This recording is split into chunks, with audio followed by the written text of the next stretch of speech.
Welcome sa Usapang Agri-Negosyo. Mga ka-asenso, sa video po na ito ay ibabahagi ko po sa inyo ang aming nagastos sa pagpapagawa ng brooding pen na ito. At kung ikaw po ay nagnanais na magpagawa ng ganitong uri ng brooding pen, tamang-tama po ang video na ito para makuwanan po ninyo ng idea kung gaano po ba kalaki ito at magkano po lahat ng aming nagastos rito.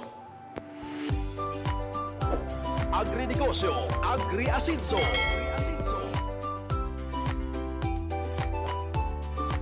This video is presented by Battlecock Livestock Products. Subok na at mabisa ang produkto dahil ang sangkap laging may dagdag sa presyong abot kaya. Sa video po na ito mga ka-asenso, ito po ang aming pinapagawa na brooding pen para po sa aming mga native chicken. Kahit native chicken po ang aming alaga sa farm na ito, ay nagpagawa po kami o magpapagawa po kami ng brooding pen para po sa safety ng mga sisiw. Pero tatalakayin po natin yan sa hiwalay na video. At ibabahagi ko po sa inyo lahat kung magkano po ang aming nagastos para makatulong po sa inyo kung kayo po ay nagnanais na magpagawa ng ganitong uri ng brooding pen para sa inyong mga native chicken. Ito po ang aming poultry, dalawa po yan magkabila para magkahiwalay ang aming mga breeder at ang aming mga grower. At dito po namin ipupwesto ang brooding pen na aming pinapagawa para po sa safety ng aming mga sisiw. At ang brooding pen po na aming ipinapagawa ay may sukat po ito na 14 feet ang haba, 3 feet ang taas at 4 feet naman po ang lapad. Ang pinapagawa po namin na brooding pen na ito ay nakatipid po kami dito mga ka-asenso dahil nga po yung mga kahoy na ginagamit po dyan ay pinasarahi lang po namin yan sa sarili naming tanim na mga kahoy at puno ng niyog. Pero kung bibilhin po natin ang mga kahoy na ito, syempre mapapamahal po tayo. Pero dahil nga po dito lang po ito nanggaling sa aming farm, kaya mas nakamura po kami. Dahil ang aming nagastos sa pagpapasarahe o pagpapachainsaw ay 782 pesos lang po lahat ng aming binayaran sa 2x2 po na ito na aming gagamitin rito sa aming brooding pen. At ang binayaran naman po namin sa pako na ginamit po rito ay 40 pesos lang dahil nasa kalahating kilo lang po lahat ang aming nagamit po rito sa brooding pen na ito. At ang amin naman pong nagastos o binayaran sa screen na ididingding po namin dito ay 1,400 dahil nga po may sukat po ito na 14 feet ang haba, 4 feet ang lapad at 3 feet naman po ang taas, kaya medyo napamahal po kami sa screen na aming gagamitin. At ang nabayaran naman po namin sa hens o yung bisagra na 6 na piraso na aming gagamitin rito para sa kanilang pintuan ay 69 pesos. At ang binayaran naman po namin sa U-nails na para po ipapako sa wire para hindi po magkalat-kalat ay nagkakahalaga ng 55 pesos. At sa outlet naman po na pagkakabitan ng kuryente, ang nabayaran po namin ay 75 pesos. Sa PDX wire na 10 meter ay nagkakahalaga ng 450. Ayan po yung ikakabit mula doon sa bahay papunta po dito sa poultry. At yung junction naman po ay nagkakahalaga ng 90 pesos. Ang receptacle outdoor naman po na 2 piraso ay nagkakahalaga ng 80 pesos. At ang presyo naman po ng bulb na 2 piraso ay 76 pesos. At yung presyo naman ng switch na 2 piraso din po ay 90 pesos. At ang presyo naman ng circuit breaker na 15 amperes ay 410 pesos. At ang total ng lahat ng aming nagastos sa brooding pen na ito mula sa pagpapasarahe hanggang sa pagbili ng mga materyales ay may total na 3,617 pesos. Tapos 3 days po itong ginawa hanggang sa matapos. Sa halaga na 3,617 ay hindi pa po kasama rito ang sahod po o yung bayad sa karpentero sa 3 araw na kanyang paggawa ng aming brooding pen. Pero hindi ko na po isasama yung binayad namin sa karpentero dahil sa bawat lugar po ay may kanya-kanya pong singil ang mga karpentero o iba-iba po ang rate ng mga karpentero. Kaya kayo na po ang magtanong kung magkano po ang singil ng karpentero sa inyo o kung magkano ang bayad sa kanila arawan. At dito po sa amin ay arawan po ang kanyang singil, may kasama na po dito ang lunch at merienda. Pero dito po sa aming brooding pen, approximately gumastos po kami dito ng kulang-kulang 6,000 pesos kasama na po ang bayad sa karpentero at kasama na po ang kanyang pagkain. Kita nyo naman po sa aming brooding pen, ang ganda po ng kanyang paggagawa. Sulit naman po ang aming binayad. At kung kami po ay bumili po ng kawayan, sigurado po na sa ganitong itsura ng brooding pen, 10,000 lang po ay meron po kaming gagastusin. Pero dahil nga po libre ang kawayan na ginamit po dito, ay nakatipid po kami. Instead na plywood ang aming ididingding dyan para sa mga bagong huts na sisiw, ang amin pong ginawa ay kawayan. Nakita nyo po sa dulo yung sarado na hindi po net ang dingding. Yan po ay gawa po sa kawayan na tinadtad o ibig sabihin pinalapad o pinalambot po namin ang kawayan para maging dingding po ng brooder na ito.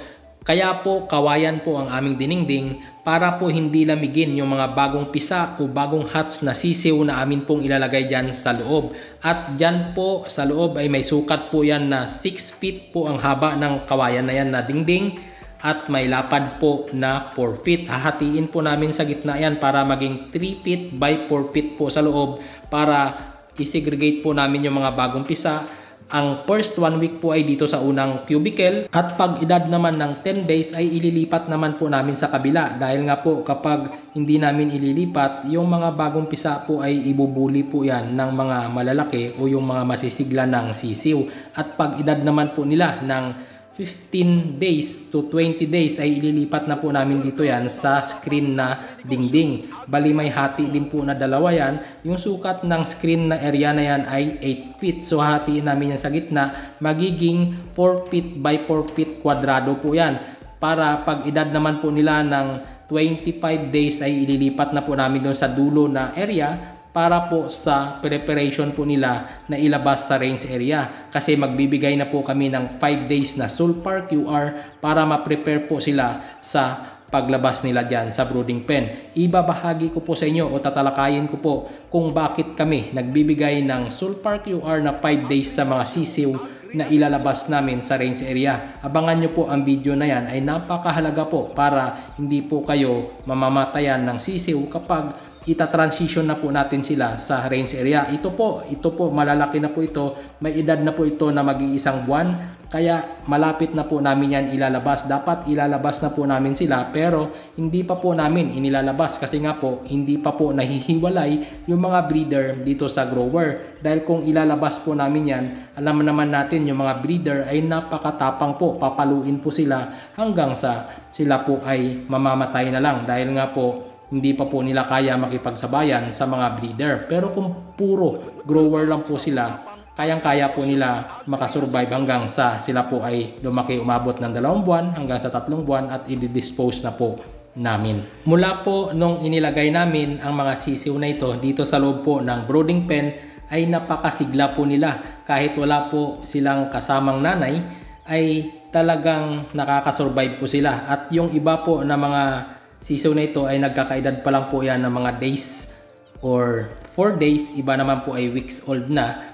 At yung mga mahihina po na mga sisiw, ayan po, nagpapainit sila dyan sa ilaw para magkaroon po sila ng sapat na lakas. At talagang inom po sila ng inom ng tubig. At yung tubig po na aming ibinibigay sa kanila ay meron po yung Vitamin Pro. Dahil ang Vitamin Pro, meron po itong anti-stress enhancer na nakakatulong po sa ating mga sisiw upang maiwasan po na sila po ay manghina. Kaya kung mapansin po ninyo, yung mga sisiw na ito ay masisigla. At ang lahat po ng sisiw na nandito po sa brooding pen na ito ay may total po na 73 na piraso. Dapat po 74 na piraso po yan, pero yung isa nandoon po sa kabila, hiniwalay po namin dahil nabali po ang kanyang tuhod dahil sa pagpalo po ng mga breeder. Alam nyo naman po na kapag ang mga breeder ay hindi po nila anak yung sisiw na lumapit po sa kanila, talagang papaluin po nila. Kaya ito po ang purpose ng brooding pen na ito,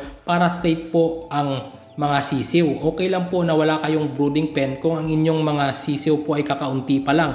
Pero sa amin po umaabot na po ng more than 50 at possible po ngayong darating na February ay meron po kaming mga bagong hatch na sisiw. Possible po na aabot po ulit ng 100 heads lahat ng mga iyan. At ito po sana makasurvive po itong lahat ng mga sisiw na ito na 73 peraso at plus po ng isa na nabali po ang paasa na mabuhay pa ay 74 na peraso. I-update ko po kayo kapag ito po ay mailabas na namin sa range area sa darating po na katapusan ng January 2024. At sana po tuloy-tuloy lang po ang pagbibreed namin at tuloy-tuloy po ang pagpapadami namin ng aming mga alagang manok sa tulong po yan ng Battlecock Livestock Products. Talagang secured at malulusog ang ating mga sisiw gamit po ang produkto ng Battlecock Livestock Products. Sa aming mga breeder po, Egg 1000, combination po ng Vitamin Pro kaya mabilis pong mangitlog. At marami po ang sisiw na aming napoproduce kahit na natural hatch lang po ang aming gamit at wala po kaming ginagamit na incubator. At ito po ang kabuuan ng aming brooding pen. Ito po ay tapos na po ito at sa dulo po nasarado. Mga sisiw po yan from day old hanggang sa 10 days old po ang kanilang edad at pagkaedad naman po nila ng 15 days old ay lilipat na po namin yan dito sa gitna at pag edad naman nila ng 25 days old ay lilipat na namin sa dulo. Ayan pong mga malalaki para po sa preparation nila sa paglabas at ibabahagi ko po sa inyo sa hiwalay na video ang program po na aming ginagawa kung paano po kami magbigay ng vitamins, paano po kami magpurga at ng bacterial flushing para po sa tuloy-tuloy na malulusog na manok hanggang sa range area. Lagi niyo pong tandaan na kapag may proper na program, hindi po tayo mamamatayan ng maraming sisiw. Kaya sa mga nagtatanong po madalas sa akin, abangan po ninyo ang program na aming ginagawa. Happy New Year po sa lahat!